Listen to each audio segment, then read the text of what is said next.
At its height, Star Trek was the biggest sci-fi franchise on TV, film, pretty much in most media. People were attracted to its stories, to the characters, to the ships, or to the will they, won't they between Bashir and Gary. For me, it was one of the most important pieces of media while I was growing up. And in this video, I'm going to tell you why. So let's start off with a couple of things about me. First of all, I am 42. And second of all, I'm mixed race. I'm Scottish and Filipino. My mum is Scottish, my dad is Filipino, and yes, I am aware that's the wrong way round. Back in the Philippines, my dad is a god. We're not worthy! We're not worthy! I was brought up in Scotland of the 1980s, and you have to think that back in the 1980s, there wasn't a lot of diversity in Scotland. There weren't a lot of Asian people in Scotland. Well, actually, to be fair, there are actually lots of us Asian people, but we were all ninjas, so you didn't see us at all. In my real life, my dad made sure I was part of the Filipino community, and I saw Asian faces everywhere. It got really confusing because my dad would introduce every single one of them to me as either my uncle or my aunt, so I have no idea who I'm actually related to. When it came to media, TV, movies, I didn't see anyone who looked like me or my dad in there. I mean, like, okay, we had some Asian role models. We had Mr. Miyagi and Bruce Lee. And of course, the pinnacle of Asian casting, the takeaway delivery driver. But that was it. That's all we had to look for. Except on Star Trek. As I said, I'm 42, which means I was born in the early 80s. So my Star Trek was Star Trek The Next Generation. And I remember switching it on.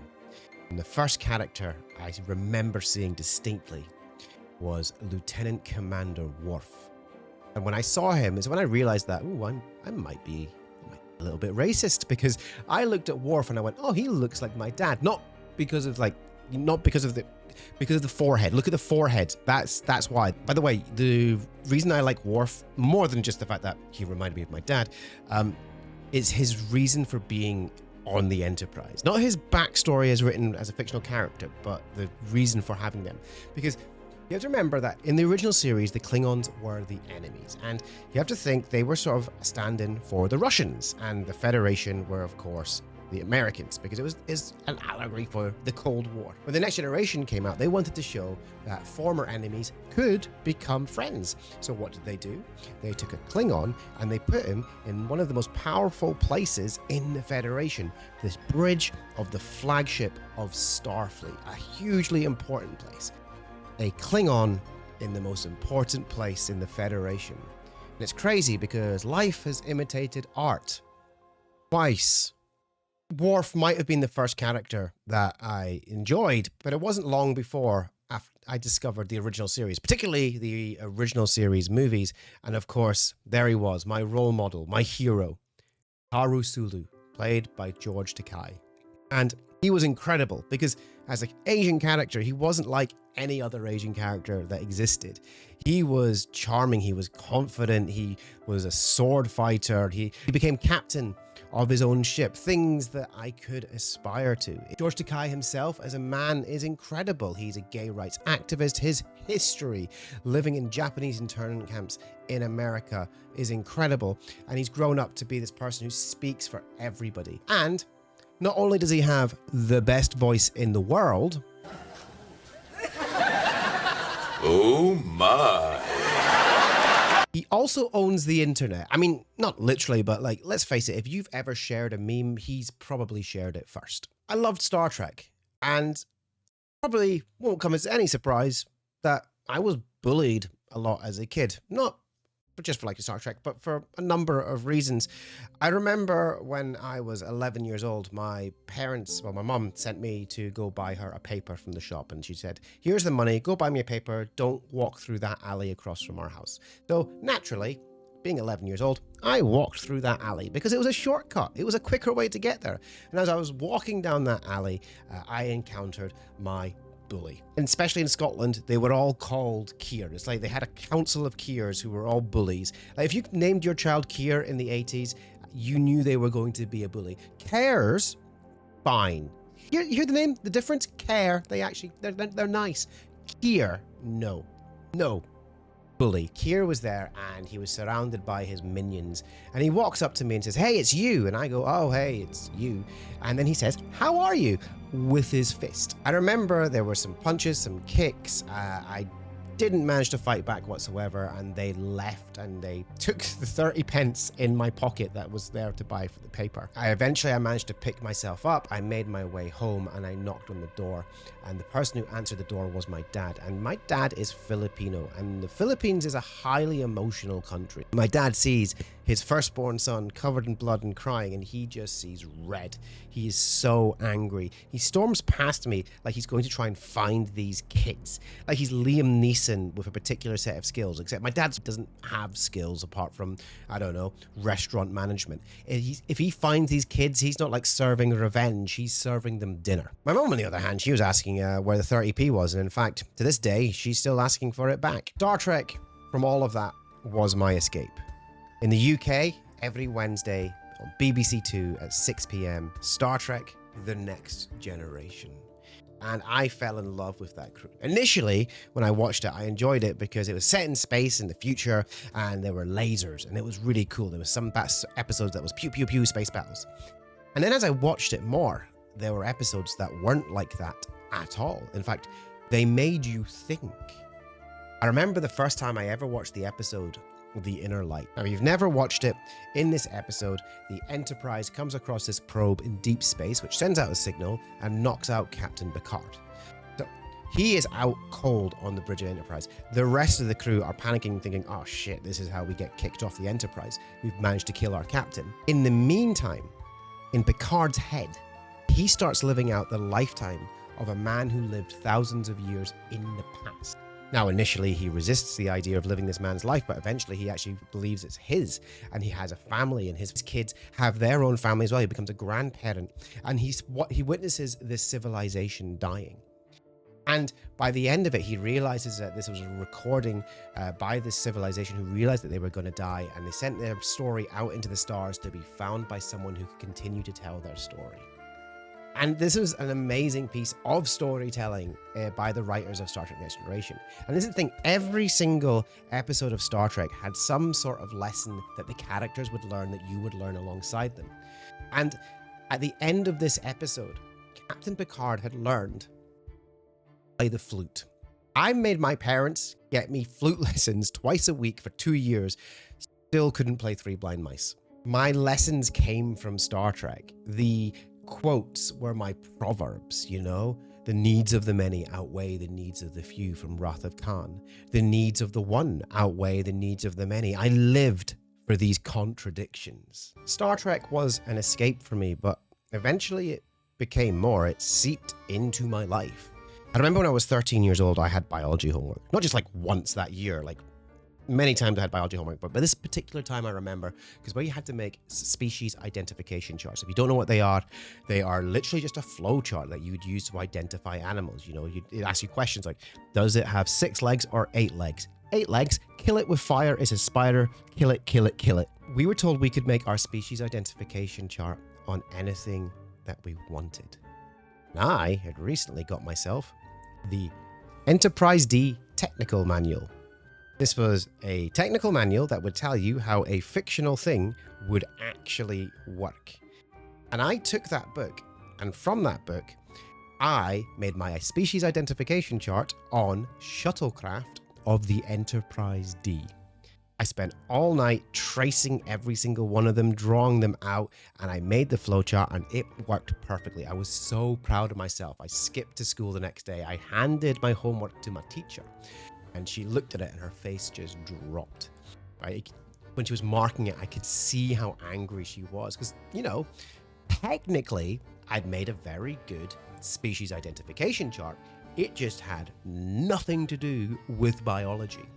She eventually hands me back my homework marked, and she says to me, I'll never forget these words, "You will never amount to more than a shelf stacker at Safeways," which, jokes on her, in the UK, Safeways went out of business. I was so proud of that. But the other kids, yeah, they saw that as an opportunity. I remember one boy started making fun of me for making up this species identification chart. And then so I tried to punch him with all the power of a Star Trek fan, which wasn't very hard. I pretty much bounced off him. He must have had shields up or something like that. But I was really angry with myself for that moment, because if there's one thing that Star Trek teaches you is that you shouldn't use violence to solve your problems, and that's what I resorted to. You should use your words. Thing is, like, at school, people knew me as a Star Trek fan. And as I got older, things changed, and there's a whole other story to this. In fact, I wrote an entire show about this, and this is where many of these stories were in that show. And, you know, maybe I'll get to do that show again one day, if there's enough demand for it. Who knows? But as I grew older and I embraced my fandom of Star Trek, I discovered I had more friends than I realized who shared that love of Star Trek with me. And it made me make new friends that enjoyed Star Trek as well. And look, I don't want to boast or anything, but I met my now wife because of Star Trek. Now, I was gigging in Australia, and she had seen me at a gig, and she approached me, and we were chatting, and I had my laptop out because I was sending some emails, and she noticed that the desktop picture was the Enterprise D, to which she said, "That's pretty cool." And I went, "Yeah, you know." I didn't think she would say what she said next. She said, "But not as cool as the Enterprise E." And I was like, "Sorry, what?" Turns out she was a massive Trekkie. She still is a massive Trekkie. She has her favorite characters, her favorite episodes, her favorite shows, her own opinions. All of them are wrong, but she has them. I met my Star Trek loving girlfriend in Australia, of all places, and I'm forever grateful for that. And even more grateful that she got me tickets to go to Destination Star Trek. And I went to my first ever Star Trek convention, and it was amazing. I remember walking in to the NEC in Birmingham, and there were banners everywhere with all the captains. And then you walked into the hall, and the first thing you would see is the bridge of the Enterprise D. It was there. I could touch it. It was incredible. And don't want to show off, but I also met George Takei. I mean, I paid £36 to get my photo taken with him, which might sound like a lot, but I've spent a lot more on dates and got a lot less out of them. Now, for those who are unfamiliar with how photo opportunities work at a convention, you pay for your photo, and then at a certain time you go to the booth and you queue up and you get your photo taken. So I was standing in this queue waiting to get my photo taken with George Takei, and I was wearing my replica Star Trek red shirt, and if I died at that moment I would have been very angry. I'm waiting to speak to him. I'm next in the line, and I'm like, oh my god, I can't believe I'm actually finally going to meet my hero. Step forward. He holds out his hand, I take it, he shakes it, he looks me up and down, and he says, "You look good." And I turn round and say nothing at all. I panic, I froze, literally froze. All I could do was turn round, take the photo whilst grinning, and that was it. And I'm ushered away, and as I'm ushered away, I'm like, I have to say something. I can't say nothing. So I turn round and I say everything to him. I turn around and was like, "George, you're such an icon to me. I'm such a huge fan of everything that you do. I love you. I grew up watching you, and you just, I'm part Filipino. You were such an inspiration to me. Like, you're my Uncle George, and you're better than my dad. Can we be friends? Can I add you on Facebook?" And which he turned around and said, "No." And look, he was lovely. I gushed. And despite it all, he was lovely. He said, "Thank you very much." He said some kind words to me. I was ushered away, and as I walked away, I was on a high. I just met George Takei. I just said a lot of words to him, and it was incredible. But wait a minute, did he just chat me up? Did because I was with George for, I don't know, like 20 seconds or so. 14 of those seconds were him looking me up and down and saying, "You look good." Not, "You look good," "You look good." And listen, I was at that Star Trek convention with my girlfriend at the time, which, sounds like a lie, but I was there. But if George Takei had invited me up to his hotel room, would I have accepted? Yes, I would have let that man boldly go where no man has gone before. I love being a Star Trek fan. I genuinely think Star Trek is amazing. I love the TV shows. I love the movies, the books, the comics, the games. I love the good, the bad, everything. When I was growing up, it gave me a vision of a future where it didn't matter who you were, that people who looked like me and my dad would be treated equally and have the same opportunities as anyone else. When I was bullied, I was never alone because my Star Trek family was always there for me. And thanks to Star Trek, I found my passion for what I do. And it's not just Star Trek, it's grown. It's Star Wars as well. It's Marvel, it's DC, it's doing stand-up comedy, it's creating videos on YouTube, it's live streaming, it's podcasting, it's connecting. Star Trek is important. Star Trek, well, it's just really good, isn't it? Thanks for watching the video. If you liked it, go ahead, please give it a like. If you want to see more content like this, or stuff like I rank things or criticize things or just generally gush over things. It's not just Star Trek, as I said, Star Wars, Marvel, DC, Buffy the Vampire Slayer. I've got a plan for a video for that soon as well. Subscribe to the channel. I'm trying to work towards 1,000 subscribers right now. That's the current goal. So if you subscribe, that would help me get towards that. Plus, you're subscribed to this channel. You can hit the alerts as well. You'll get to listen to my podcast every other week as well, The Geekatorium. I'm going to put link all my socials in the description below as well, and my Discord. So if you want to come and join the community, we chat nerdy stuff over there as well. And also you can get in on helping me plan videos. I listen to your ideas. I listen to your feedback. And in the comments, let me know what Star Trek means to you. I'd love to find out. Thanks for watching.